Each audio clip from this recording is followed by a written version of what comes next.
Hey guys, so happy new year. Here's hoping 2021 is going to be a lot better year for most of us than 2020 was. But to ring in the new year, I wanted to take a look at all of the major Mopar moments that happened during 2020, moving in chronological order. So you can find the timestamps in the description for each month. And without further ado, let's get right into it. Early February saw the announcement of the new 2021 Chrysler Pacifica at the 2020 Chicago Auto Show. I was really impressed with the new Pacifica. They changed up the look big time, made the interior a very premium and luxurious place to be, added a new higher end model, added an all-wheel drive option, and they gave customers tons of improvement in their technology. Chrysler added some flair to the front end, creating a sporty and aggressive look with some Dodge influence. I'm also a big fan of the new LED headlights and the LED taillight that runs the entire width of the car. The inside of the Pacifica also got a refresh using more premium materials, more striking color combinations, and enhanced technology. The Pacifica Pinnacle is going to be the most luxurious here since it's a top model, with caramel Napa leather seats, quilted side bolsters, and perforated seat inserts and backs on all three rows. As for performance, for the first time ever on the Pacifica, all-wheel drive is available. There's one gas engine, the 3.6-liter V6 with a 9-speed auto, and one hybrid with an EVT. And a whole lot of tech was added, like a fam cam, Uconnect 5, USB-C ports, wireless charging, and more. March brought us what I like to call Alfa Romeo's version of the Dodge and Jeep SRT vehicles, the Alfa Romeo Giulia GTA and GTA M. Alfa Romeo was celebrating 110 years of the company on June 24th, and what better occasion than to reveal the all-new Giulia GTA and GTA M. The GTA stands for Gran Turismo Alleggerita. There were only 500 produced, and the GTA gets a kit for aerodynamics, carbon fiber pieces, an Alcantara interior, and a 221-pound weight reduction from the regular Giulia. The GTA M is the more extreme version, with thermoplastic used instead of glass, 2 racing seats, a roll bar, and 6-point safety belts among other things. The performance for both models will be the same. The power plant is a 2.9-liter twin-turbocharged V6 with 540 horsepower and a 0-60 time of 3.6 seconds, which is around the same time as a 2020 Dodge Charger SRT Hellcat for comparison. In May, FCA filed a trademark patent for the Dakota nameplate, and of course things like that always cause some stir in the Mopar community. I made a whole video dedicated to looking at speculation about a 2021 Ram Dakota and what that would look like, but it really is expected that Ram will eventually bring a new midsize to the North American market. There has been no Dakota since it got discontinued in 2011, and FCA CEO Mike Manley even admitted, quote, "The lack of a midsize truck is a clear hole in our portfolio," end quote. Ram is really trending upwards as they have most of their platforms paid off, and they were the second best-selling truck last year overall, so we'll have to wait and see about the Dakota. May also saw the release of the Chrysler 300 SRT Pacer, only available in Australia. This was meant to mark the 50th anniversary of the Valiant Pacer. This variant is based on the 300 SRT core, limited to just 50 units over 2019 and 2020. Each side of the Pacer gets a thin black stripe, along with Pacer 392 decals that are on the front fenders and trunk lid that replace the usual 6.4 Hemi badges. There are also red accent lines in the front splitter area, trunk lid, and a stripe going around the edge of the rim. Blacked out SRT core wheels and red Brembo calipers round out the exterior features.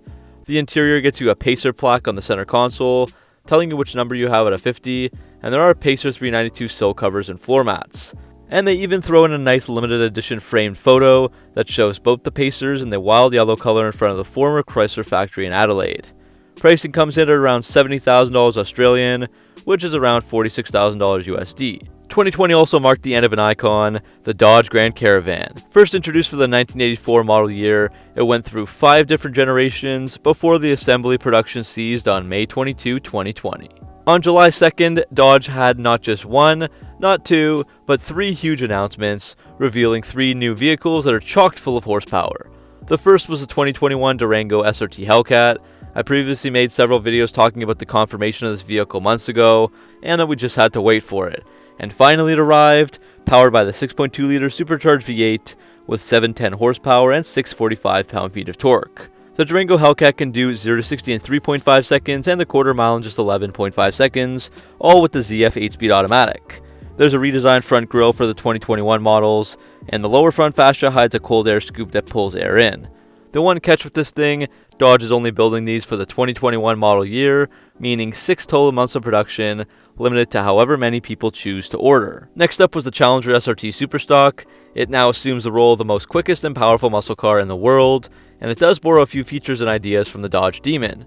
Of course, there's a 6.2-liter V8 that's found in the current Challenger Redeye, but with a recalibrated change to the shift point from 63 to 6400 RPMs, so there's another 10 horsepower added, bumping the total to a whopping 807 horsepower with 707 pound-feet of torque. Even though the coupe weighs 4,450 pounds, Dodge claims 0 to 60 happens in just 3.25 seconds, while the quarter mile happens in 10.5 seconds. The Superstock will not be a limited edition model. And the final model that we got excited for was the Charger SRT Hellcat Redeye, as Dodge finally gives their sedan a Redeye model 2 years after the Challenger got one. Dodge adds 90 more horsepower over their base Hellcats, with 797 horsepower and 707 pound-feet of torque from the 6.2-liter supercharged V8 Hemi, still paired with an 8-speed automatic transmission with a beefier torque converter to handle the extra power. Most features are similar to the existing wide body, like the 3.5-inch wider fender flares and 20 by 11-inch wheels, but there also is a new performance hood and mail slot grille opening. Now we should bring up the FCA PSA merger, first announced as a $50 billion deal in October 2019. This merger creates the world's 4th largest car maker by volume, and is expected to reduce the cost by about $4.22 billion per year, and the new automotive group is led by Peugeot CEO Carlos Tavares. I do want to make another video looking more at the pros and cons of this merger and getting into more details, but we do know that Chrysler will not be called that for the first time in its 95-year life. So first it was Chrysler Corporation, then Daimler Chrysler, then Chrysler Group LLC, and presently it was Fiat Chrysler Automobiles. On July 15th, the two companies announced the new name of the combined company between FCA and PSA, which will be called Stellantis. Stellantis uses the Latin verb stello, that means to brighten with the stars. The merged company talked about the new name briefly, saying, quote, "It draws inspiration from this new and ambitious alignment of storied automotive brands and strong company cultures that in coming together are creating one of the new leaders in the next era of mobility, while at the same time preserving all the exceptional value and the values of its parts." End quote. So Chrysler still remains a brand, but the overall company is now Stellantis. Moving on to August, we first saw the Rebel TRX concept back on September 29 of 2016, and ever since there were rumors about if and when it would come to production, with people claiming everything, from it having 500 horsepower to having a 426 Hemi under the hood. In the end, the Ram 1500 TRX would come out for real for 2021. FCA stuck the 6.2-liter supercharged Hemi V8 under the hood, aka the Hellcat engine, and for this truck it makes 702 horsepower and 650 pound-feet of torque, with a maximum boost pressure of 11 psi. That means a 0 to 60 time of 4.5 seconds, quarter mile in 12.9 seconds, and a top speed of 118 miles per hour because of the tires, which is all best in class. That all gets paired with the ZF heavy-duty 8-speed automatic transmission. And those stats will make the TRX the quickest, fastest, and most powerful production truck in the world, with 4-wheel drive standard as well. Ram really killed it with the design of the TRX, somehow mixing a muscular and off-road look with the classy Ram 1500 design. The whole point of the TRX is off-roading, so the frame underneath is 75% different from a regular 1500, as it's kind of designed to handle rough terrain at 100 miles per hour plus, with a 2.5-inch lift, 6-inch wider track, and proprietary active terrain dynamic system. The interior includes red detailing, carbon fiber trim, hand-wrapped leather instrument panel, suede seats, deeper side bolsters, flat-bottomed SRT steering wheel, and paddle shifters for the first time ever on a Ram. It's a whole lot of truck, but the starting price of $72,000 US does reflect that. Moving on, Maserati got a new supercar that's coming out in 2022, the all-new MC20 announced in September. Maserati has been known as the premium Italian brand of FCA, and they're looking to make a big splash with this new vehicle. The MC20 features a mid-mounted twin-turbocharged 3-liter Neptune V6, which delivers 621 horsepower and 538 pound-feet of torque, paired with an 8-speed dual-clutch automatic transmission and a mechanical limited-slip differential. Of course, it's going to be rear-wheel drive. The weight is just 3,306 pounds, and the final product includes sweeping LED headlights, sleek horizontal taillights, dual exhaust coming from the fascia, a massive carbon fiber rear diffuser, a massive Maserati Trident badge front and center, and butterfly doors to complete the supercar look. With all that power in the lightweight body, the MC20 outperforms the Hellcats, with a 0 to 60 in just 2.8 seconds, and a top speed of 193 miles per hour. Also added in September are the new wide-body options for the Challenger. So for the 2021 model year, the Challenger wide-body lineup has been expanded to include the RT Scat Pack Shaker and the TA392. So before now, if you wanted to add the Shaker or TA packages to your Challenger, you would have to forego the wide-body, but not anymore. October saw the introduction of the Ram 700, available for 14 different areas in Latin America.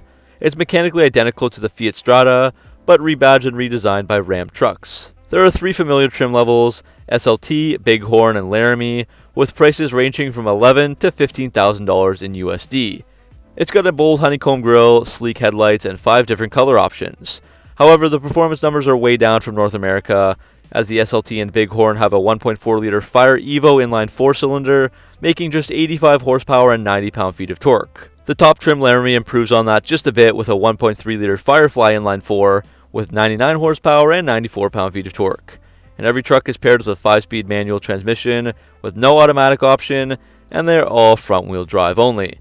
This is a cool little truck that could have some value being used as a small truck, or even could carry a possible Dakota nameplate for the American and Canadian markets, but as of right now it would need a lot of work to fit in, as it's just too compact, underpowered, and less capable for those markets. Moving on to November, on the 17th they announced the new Jeep Wrangler Rubicon 392, meaning that for the first time in almost 40 years, or 39 to be exact, the Wrangler, or its predecessor the CJ, gets offered with a V8 again. The main draw is the 6.4-liter Hemi V8 of course, which delivers 470 horsepower and 470 pound-feet of torque, and it gets paired with a ZF 8-speed automatic that even has paddle shifters. Jeep claims a 0 to 60 in 4.5 seconds and quarter mile in 13 seconds, so around the same time as the Hellcat Ram, and this does make it the quickest and most powerful Wrangler ever. The 392 is only available though on the Rubicon with 4 doors. The frame rail, suspension, and brakes are also heavily upgraded, and there's a full-time select track 4-wheel drive system. It goes on sale in 2021, but the pricing is unknown. Finally, to end off this recap, we can look at a few very expensive custom Mopars. The first is the Beast, a special edition Jeep Wrangler 6x6 truck that's made by automotive designer Rizvani Motors.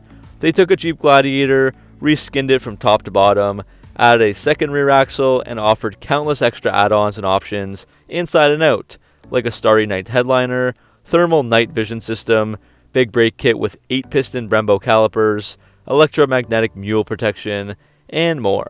The engines range from the 3.6-liter Pentastar V6 to the 6.4 Hemi to a bored and stroked 7-liter Demon engine with 1,300 horsepower and 989 pound-feet of torque. If you choose every single option, the subtotal will reach $564,000, and you can also get the Military Edition for $100,000 more. Another company by the name of Asnom has created what they call a Palladium, using a Ram 1500 Limited to create a hyper limousine out of the truck to the point that it's almost unrecognizable. It's got a bold front grille, sleek rear end, and each vehicle is handmade with artisanal techniques. The inside has got a rear bench seat that looks like a king's throne, and nearly every surface has been reupholstered with new materials, like plush Faglizzo leather, along with fancy wood trim. There's even a fridge, lumbar pillows, liquor cabinet, and clock made with gold and palladium that can be removable. The cool thing is that this actually gets a huge performance boost with a twin-turbo 5.7-liter Hemi V8 with a power output of 700 horsepower and 701 pound-feet of torque. Asnom claims the Palladium can do 0 to 60 in just 4.5 seconds, which is around the same time that Ram claimed for the TRX, and the top speed is 130 miles per hour. Production will be limited to just 10 units. So that's all for this annual recap of all the most important details for the world of Mopar in 2020. It was a pretty busy year with lots of stuff happening, despite the pandemic, so hopefully you guys enjoyed this video. Which part was your favorite, and which vehicle are you most excited to see? Let me know down in the comments section below. As always, thanks for watching, make sure to like and subscribe for all your Mopar content, and I'll see you guys in the next video.